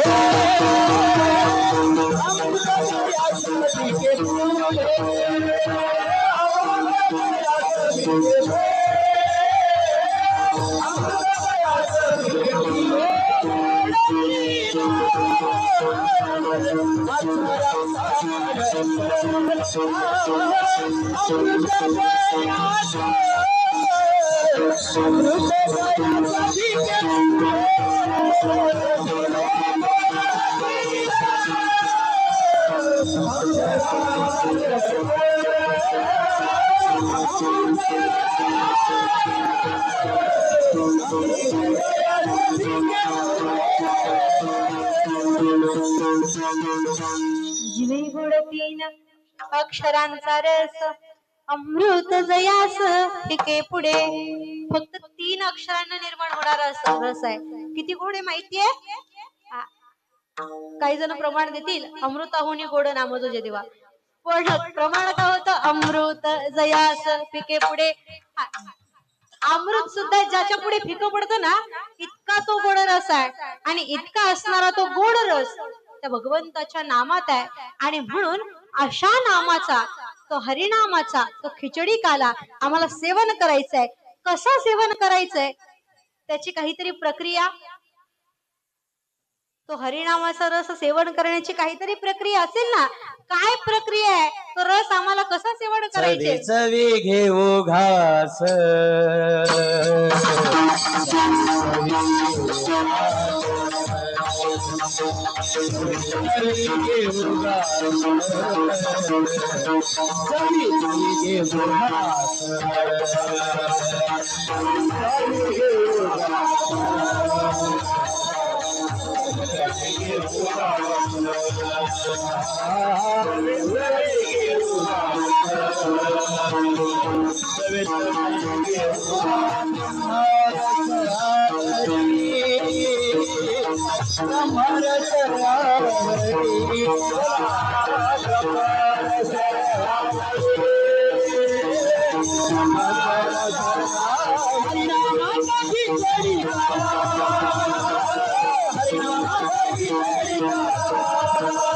कवी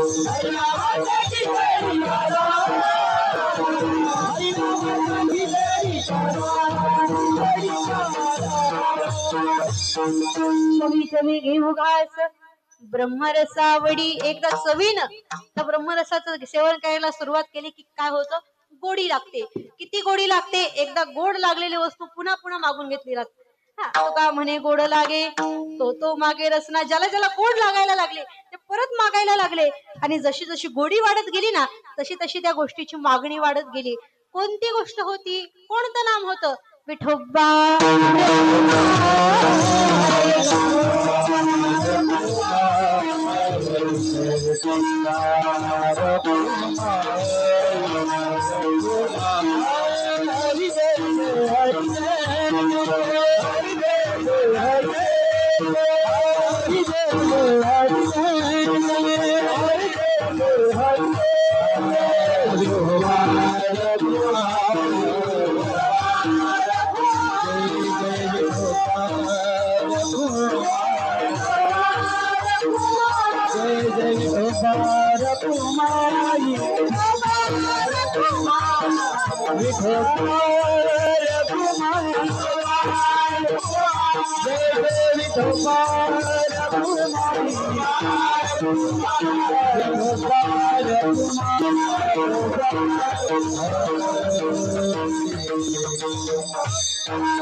आत्ताच्या विद्यमान नगरसेविका आणि आपल्या ठाणे जिल्ह्याच्या माजी महापौर, ठाणे जिल्ह्याच्या माजी महापौर मीनाक्षीताई शिंदे. मीनाक्षीताई शिंदे या ठिकाणी उपस्थित राहिल्या.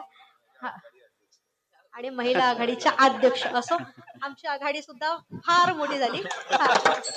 आणि त्या आघाडीला पाहण्याकरता महिला आघाडीच्या अध्यक्ष उपस्थित राहिल्या. त्यांच्या मनपूर्वक सप्ताह कमिटीच्या वतीनं आणि संपूर्ण या वारकरी संप्रदायाच्या वतीनं त्यांचं मनपूर्वक अभिनंदन. विठाला विठाल.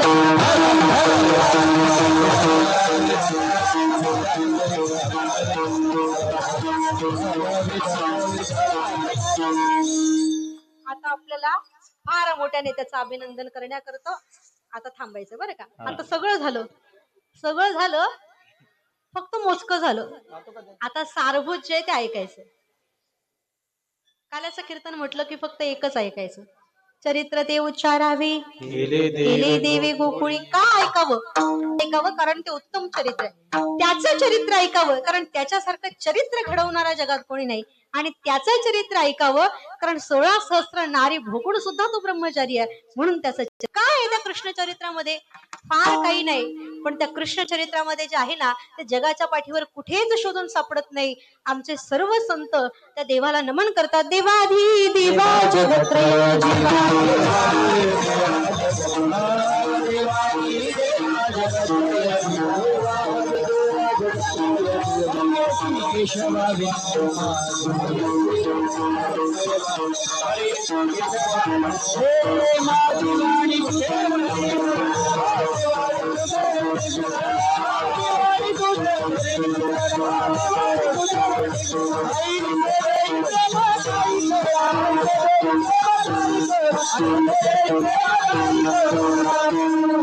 देवादी दिवा जगत्रय जीवा प्रियसी केशवा विनंती माझी वाणी तुझे वर्णी गुणनाम ऐसे दे प्रेम काही काळा. काल्याचं कीर्तन या प्रमाणाशिवाय अपूर्ण आहे. आणि कोंडाजी बाबांच्या परंपरेचं हे प्रमाण, कोंडाजी बाबांच्या परंपरेतला जो कोणी कीर्तनकार असेल या प्रमाणाशिवाय काल्याचं कीर्तन पुढे नेत नाही. आमची ती परंपरा असल्या कारणानं या प्रमाणाशिवाय काल्याचं कीर्तन अपूर्ण आहे. आम्हाला काल्याचं कीर्तन ऐकायचंय, ते चरित्र ऐकायचंय. कोण आहे तो देव, तो संपूर्ण जगताचा जनित आहे. कोण आहे तो परमात्मा, संपूर्ण विश्वाला चालवणारी शक्ती आहे. कोण आहे तो परमात्मा, संपूर्ण विश्वाचा सांभाळ करणारी ती शक्ती आहे. अहो त्या परमात्म्याच्या बाबतीत विचार केला, त्याच्या चरित्राला सुरुवात झाली जेव्हा आमचा परमात्मा अवतरितही झाला नव्हता. वसुदेव देवकीचं लग्न झालं, कंस सोडण्याकरता निघाला, आकाशाची वाणी झाली, 8वा पुत्र कंसाची हत्या करणार कळालं आणि वसुदेव देवकी त्या ठिकाणी कारागृहात बंद झाले. झालं आमच्या चरित्राला सुरुवात झाली. काय झालं कृष्णाच्या चरित्रात, 8वा पुत्र मारणार हे जेव्हा कळालं, वसुदेव देवकी बंदीखान्यात आहेत. बघता बघता एका पुत्राचा जन्म झाला. कंसानं विचार केला 8वा मारणार आहे, पहिल्यापासून मारून काय करू. नारदजी आले, अत्याचार वाढवण्याकरता, त्या कंसाचं पाप वाढवण्याकरता उपाय सांगितला. कंसानं हळूहळू करता करता 6 बाळं मारली. 6 बाळं मारल्यानंतर 7व्या वेळेला आमची देवकी माता गर्भिण राहिली. 7व्या वेळेला जेव्हा आमची देवकी माता गर्भिण राहिलेली आहे ना, अशा वेळेला मात्र ती उमटणारी चिन्ह जी आहेत, ती गर्भचिन्ह ही जरा विलक्षण वाटायला लागली. कसं आहे, गर्भात वाढणारं बाळ कोणत्या प्रतीचं आहे ना, त्यावरून त्या मातेला डोहाळे पडतात बरं का. तिला जर टीव्ही पाहण्याचे डोहाळे पडत असतील तर समजावं बाळ किती योग्यतेचं आहे. हा, आणि ती जर सतत टीव्ही पाहणारी असेल तर समजावं होणाऱ्या बाळाला किती योग्य बनवणारे आहे. हा, असो, गर्भात वाढणारं बाळ किती योग्यतेचं आहे ना, हे त्या गर्भिणीच्या गर्भावरून ओळखावं. आमच्या देवकी मातेला वाटू लागलं, ती वसुदेवाला सांगू लागली, अहो इतर वेळी वेगळं वाटायचं पण आज काहीतरी वेगळंच वाटतंय. पाहता पाहता हा 7वा गर्भ वाढत गेला आणि अचानक एक दिवस गर्भ नाहीसा झाला. योग मायेनं तो गर्भ नेऊन रोहिणीच्या उदरामध्ये घातला. रोहिणी उदरी आलेला बळराम इकडे गोकुळामध्ये आला आणि नंद बाबाच्या घरी ती रोहिणी प्रसूत झाली. बलिभद्र जो आहे तो रोहिणीच्या उदरात गेला. हा, कंसाला वाटलं माझ्या भीतीनं गर्भ गळला, गर्भ नाहीसा झाला. कंसाच्या मनामध्ये म्हणजे भय होतं ना 8वा लवकर येईल याचं, आता कंसाच्या मनातलं भय जरा बळकट झालं आणि कंसानं विचार केला 7वा गर्भ माझ्या भीतीनं जिरावला म्हणजे आता मी फार श्रेष्ठ आहे. एकीकडे श्रेष्ठत्वाचं मद, अहंकार त्याच्या मनात निर्माण झाला आणि दुसरीकडे आता 8वा येणार की जो मला मारणार आहे ही भीती कंसाच्या मनामध्ये निर्माण झाली. तुम्ही आम्ही परमार्थ करून आम्हाला देव जळीस्थळी दिसतो की नाही माहिती नाही, पण जिकडे पाहावं तिकडे कृष्ण दिसतोय अशी त्या कंसाची स्थिती निर्माण झाली. प्रत्येक ठिकाणी कृष्ण दिसू लागला. सिंहासनाकडे पाहिलं तर कृष्ण दिसत होता, हातातल्या शस्त्राकडे पाहिलं तर कृष्ण दिसत होता, समोरच्या सिपायांकडे पाहिलं तर कृष्ण दिसत होता, पत्नीकडे पाहिलं तरी कृष्ण दिसत होता, सेवकांकडे पाहिलं तरी कृष्ण दिसत होता, अन्नाकडे पाहिलं तरी कृष्ण दिसत होता. जिकडे पाहावं तिकडे कंसाला फक्त आणि फक्त कृष्ण दिसायला लागला. जेव्हा देव आम्हाला प्रत्येक ठिकाणी दिसायला लागतो ना, समजावा आम्ही देवापासून जवळ आलो. हा सिद्धांत तिथे दिला. कंस जरी असुर असला तरी त्याला प्रत्येक ठिकाणी मृत्यूच्या रूपात का होईना तो परमात्मा दिसायला लागला. कारण देवाची आणि कंसाची भेट समीप आली. ज्या दिवशी आम्हाला चराचरामध्ये परमात्मा दिसायला लागेल आणि हे समस्त श्री वासुदेव ऐसा प्रतिती रसाचा ओतला भाव म्हणून भक्तान माझी राव ज्ञानी यातोची ज्ञानोबरायांच्या या ओवीची अनुभूती समजावं आम्ही देवाच्या समीप चाललोय, आमचा रस्ता योग्य आहे. त्या कंसाला प्रत्येक ठिकाणी तो परमात्मा दिसायला लागला.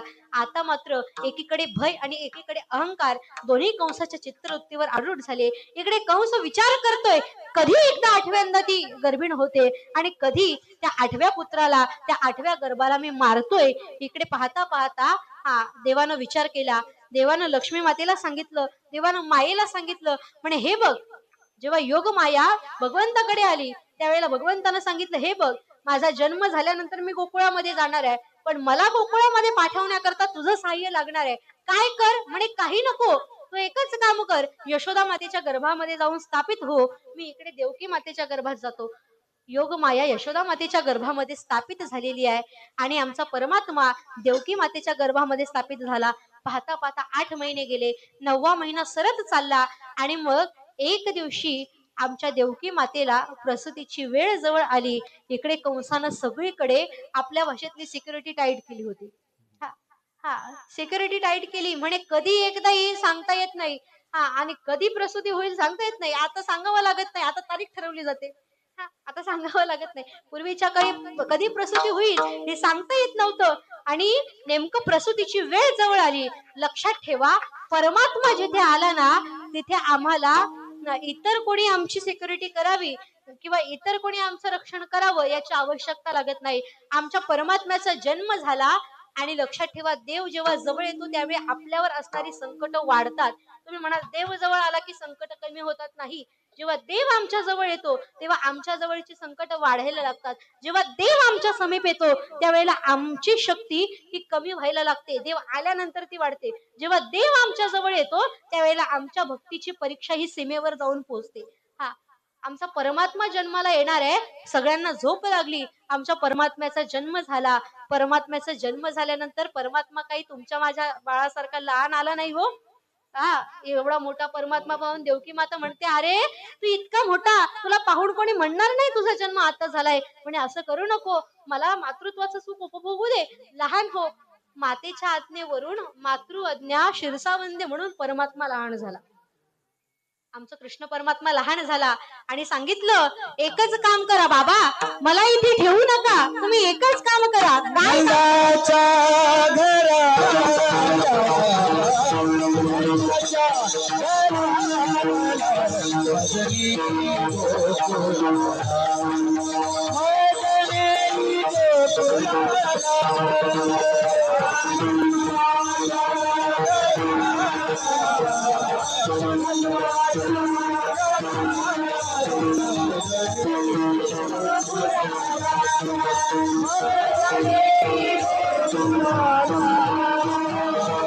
माया उपजली तेथे माझा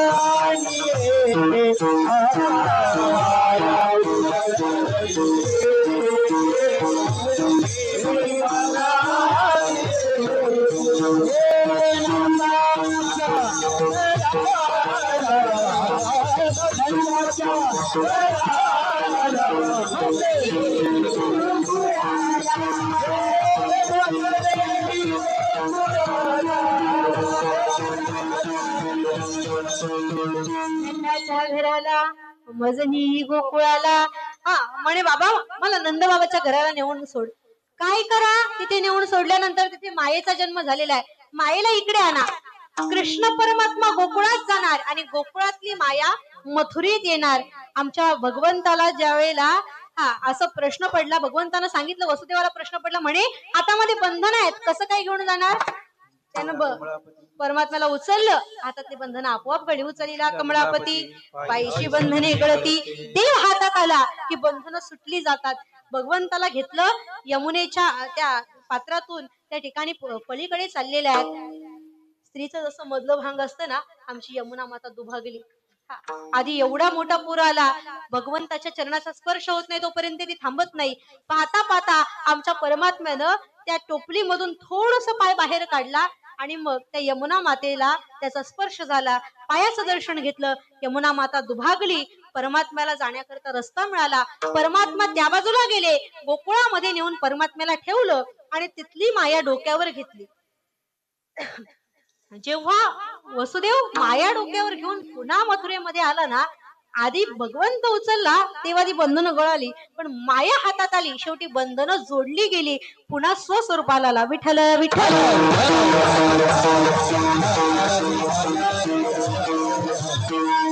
देव जवळ आला की बंधनं गळून पडतात आणि देवापासून लांब गेलो, मायेला जवळ केलं की बंधनं आपोआप जडली जातात. ती माया पुन्हा जडली आणि मग ज्या वेळेला कंसानं पाहिलं तर मला मारण्याकरता जो जन्माला येणार होता तो स्त्रीच्या रूपाने जन्माला आला. स्त्री शक्ती मायेनं दाखवली. पुढे जो प्रसंग घडला, इकडे आमचा परमात्मा गोकुळामध्ये आला, सर्वांना आनंद झाला आणि मग परमात्म्याला पाहिल्यानंतर गोकुळीच्या सुखांत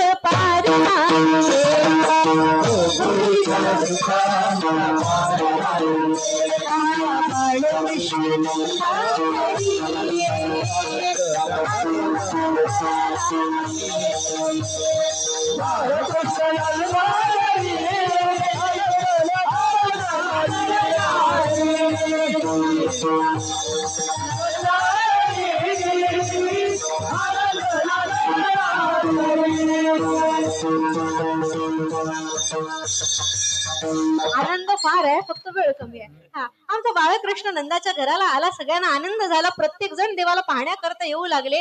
प्रत्येकाला आनंद झाला. एक जण भविष्यवाणी सांगण्याकरता गेला. इकडे गर्गाचार्यांनी उत्तम भविष्य सांगलेलं असताना सुद्धा त्या महाबळ भट्टाने चुकीचं भविष्य सांगितलं. म्हणे हे मूळ नक्षत्रावर जन्माला आलेलं कार्ट आहे, या कार्ट्याला ठेवणं उचित नाही, तुमच्या कुळाचा नाश करेल. जोपर्यंत स्वतःला बोलत होता ऐकून घेतलं. ती म्हणाली, अहो पण आमचे गुरु गर्गाचार्यांनी उत्तम भविष्य सांगितलंय. म्हणे त्या गर्गाला काय कळतं. म्हणे कोण म्हणतंय, महाबळ भट्ट. भगवंताला राग आला, काय केलं, पाटाला आज्ञा केली, म्हणे सुरुवात कर. मग जानवे तुटले, पंचांग फाटले, ढुंगणाचे, अशी परिस्थिती निर्माण झाली. पुतना आली, भगवंताला मारण्याचा प्रयत्न केला, पण पुतणेनं भगवंताला मारल्यानंतर भगवंतानं काय केलं माहितीये, तुवा सनकादिकांचे निमाणे सायुज्य सौर सुदिदला पुतणे जे विषाचे निस्तन पाणे मारू आली. आपल्या आईला सुद्धा जो मोक्ष मिळाला नाही ना, तो मोक्ष आमच्या परमात्म्यानं पुतणीला दिला. अर्थात एवढा भगवंता करता आम्ही वैर भावनेनं जरी जवळ गेलो ना तरी, हा त्याचं सुद्धा म्हणणं योग्य आहे. हा, वैर भावनेनं देवाच्या जवळ गेलो तरी देव मोक्ष दिल्याशिवाय राहत नाही. आमच्या भगवंतानं पुतणीला मोक्ष दिला, पुतना झाली.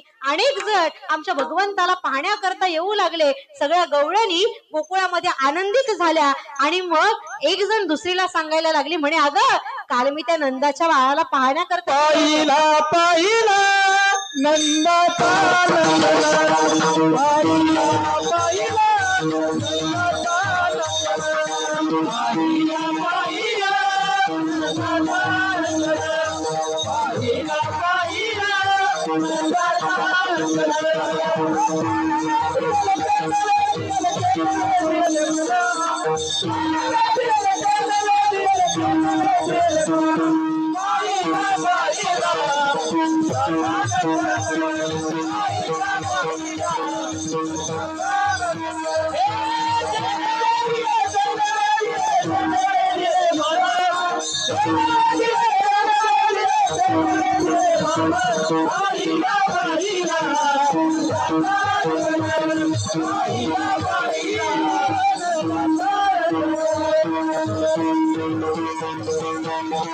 पाहिला पाहिला नंदाचा नंदन. त्यानं काय केलं ते निवेदिले म्हणा. त्यानं मन वेधून घेतलं. मन वेधण्याकरताच आला होता.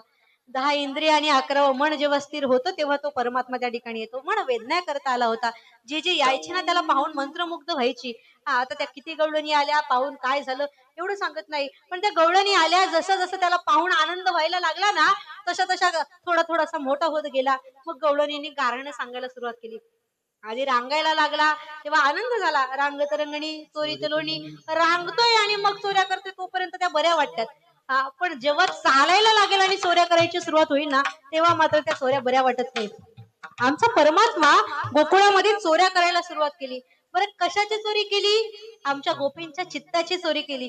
नुसत्या चोऱ्या करून थांबला नाही, त्याने जीवशिवाची गाठ बांधली. एक जण धावत आली आणि मग सांगते, अगं यशोदे आई, तुझ्या बाळानं काय केलं? रात्री मी आणि माझा पती झोपलेला होता. तिसरी आली धावूनी, म्हणे ग बाई काय केली म्हणे. तिसरी आली धावूनी, म्हणे बाई काय केली म्हणे. तिसरी झाली माझी वेणी, सोयीची नावाची होती. तिसरी झाली माझी वेणी,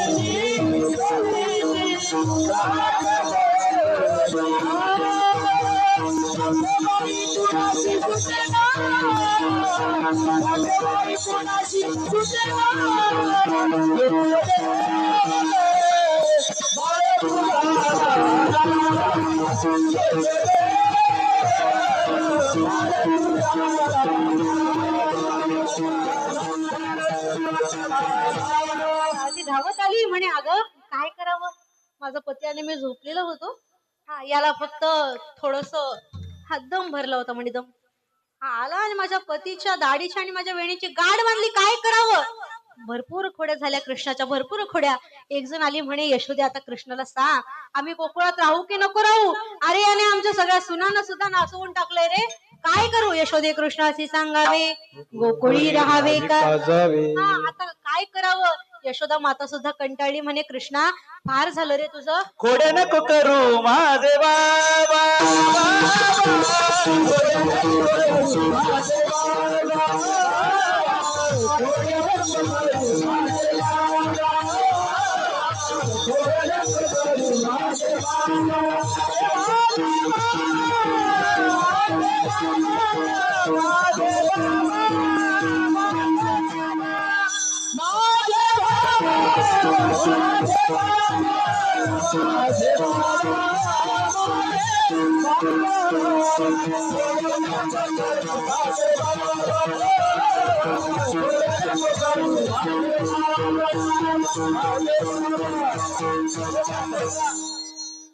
आता नाही, खोड्या फार झाल्या. तेवढा वेळ राहिला नाही. खोड्या नको करू.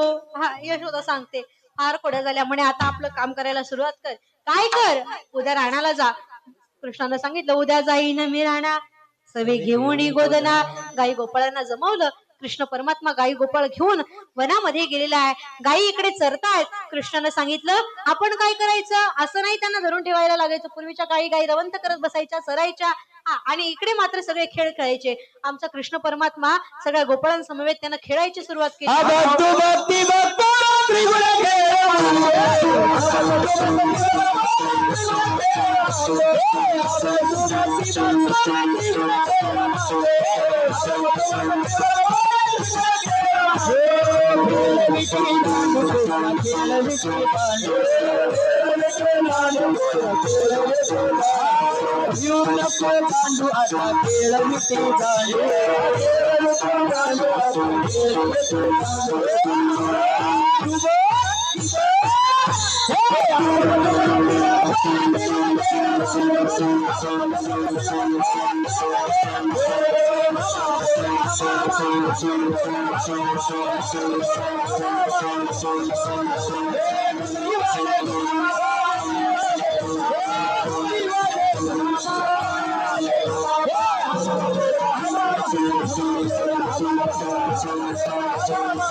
मांडलाय पण त्रिगुणाचा एवढंच.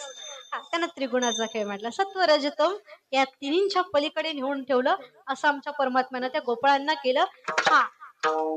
महारथावर आरूढ केलं, स्वस्वरूपात विराजमान केलं. असा खेळ परमात्म्यानं मांडला.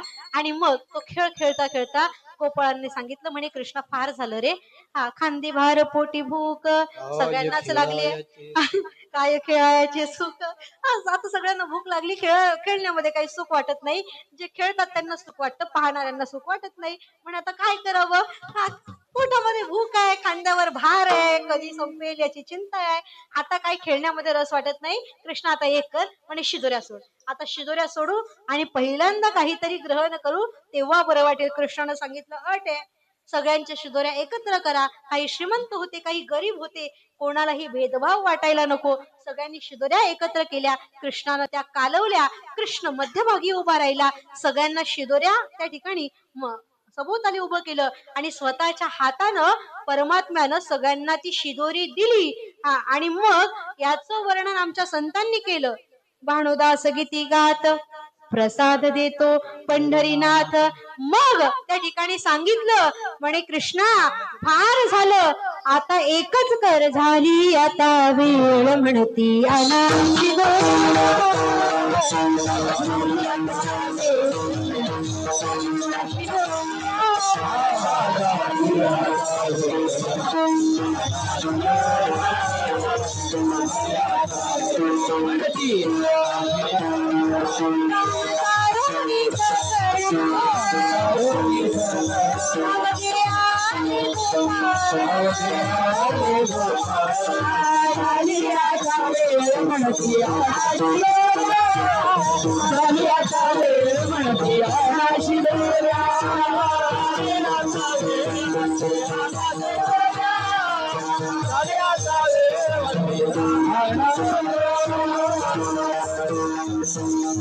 भगवंतानं शिरोड्या जमा केल्या, प्रत्येकाला प्रसाद दिला. ते नंतर सांगता येत नाही म्हणून आधी सांगून मोकळे झाले. आणि मग तो प्रसाद आमच्या पांडुरंग परमात्म्यानं अर्थात आमच्या श्रीकृष्णानं सगळ्या गोपाळांमध्ये वाटला. पुंडलिक वरदानी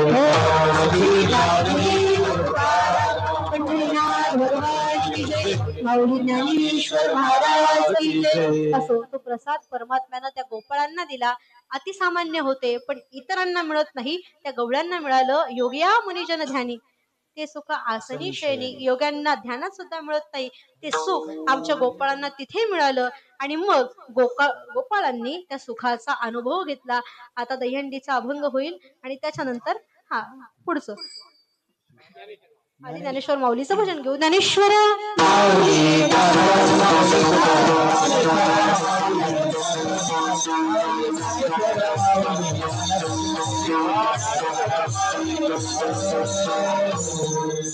शिंकेला विठ्ठल जय जय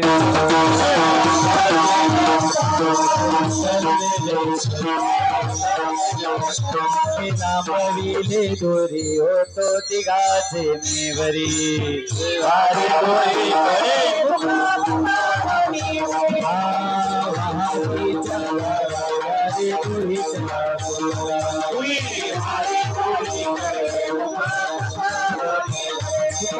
म्हणे हाती तो पाणी